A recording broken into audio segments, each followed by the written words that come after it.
আসসালামু আলাইকুম রাহমাতুল্লাহ।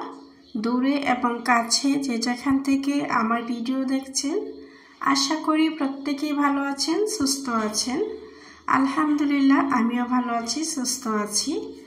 তো আজকে নতুন একটি রান্নার রেসিপি নিয়ে আপনাদের মাঝে আসলাম। আজকে টুনা ফিশ ভুনা করেছি, তো আপনাদের সাথে শেয়ার করছি। পুরো ভিডিওটা স্কিপ না করে দেখতে থাকুন। তো এই হলো টুনা ফিশ।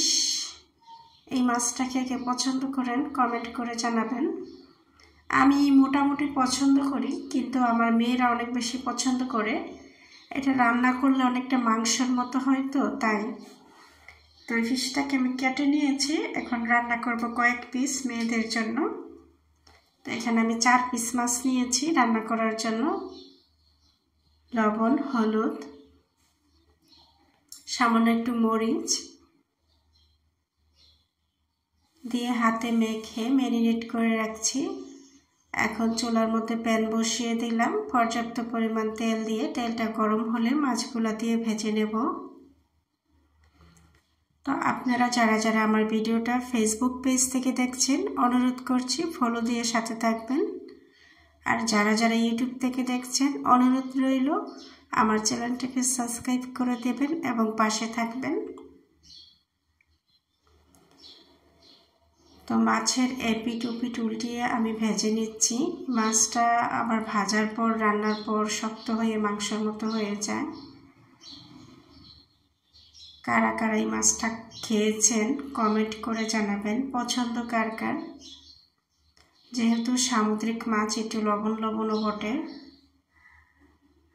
এটা রান্না করলে লবণ কম দিয়ে রান্না করতে হয়, তা না হলে লবণের পরিমাণ বেশি হয়ে যায়।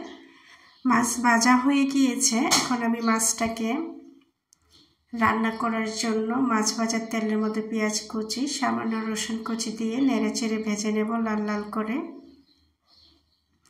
খুব সিম্পলভাবেই রান্নাটা করছি আর আপনাদের সাথে শেয়ার করছি।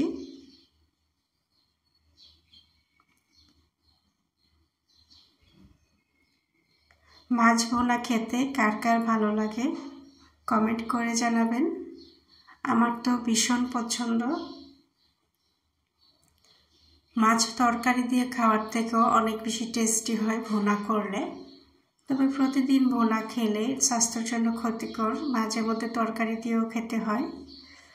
তো এখন দিয়ে দিলাম হলুদের গুঁড়া, লবণ স্বাদ মতো, মরিচের গুঁড়া, ধনিয়া গুঁড়া দিয়ে এখন মশলাগুলো কষিয়ে নেব। অল্প পরিমাণে পানি দিয়েই কিন্তু মশলাগুলো দিয়েছি। কষানো হয়ে গেলে আমি এই পর্যায়ে মাছগুলো দিয়ে একসাথে একটু কষিয়ে নেব।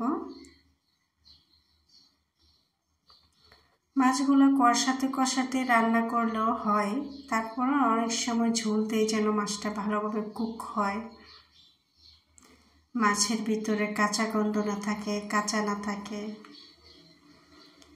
মাছ মাংস খুব ভালোভাবে কুক না হলে এটা কিন্তু আমি খেতে পারি না। কারা কারা খেতে পারেন জানি না।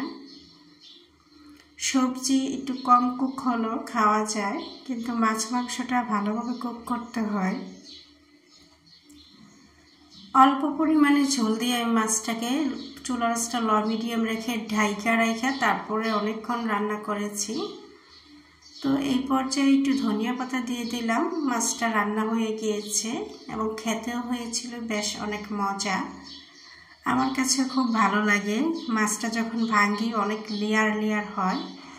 আসলে মহান আল্লাহ তাআলার সৃষ্টির প্রশংসা করলে শেষ করা যাবে না।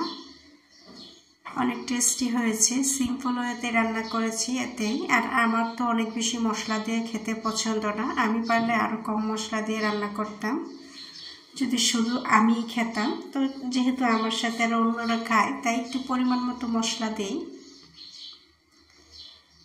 মাছটা খাবারের জন্য পরিবেশন করে নিচ্ছি। তো আমার রান্নাটা কেমন হয়েছে অবশ্যই বন্ধুরা আপনারা কমেন্ট করে জানাবেন। আর যারা ধৈর্য ধরে আমার ভিডিওটা দেখছেন, অসংখ্য ধন্যবাদ। আজকের মতো আল্লাহ হাফেজ। আবার দেখা হবে নতুন রেসিপি।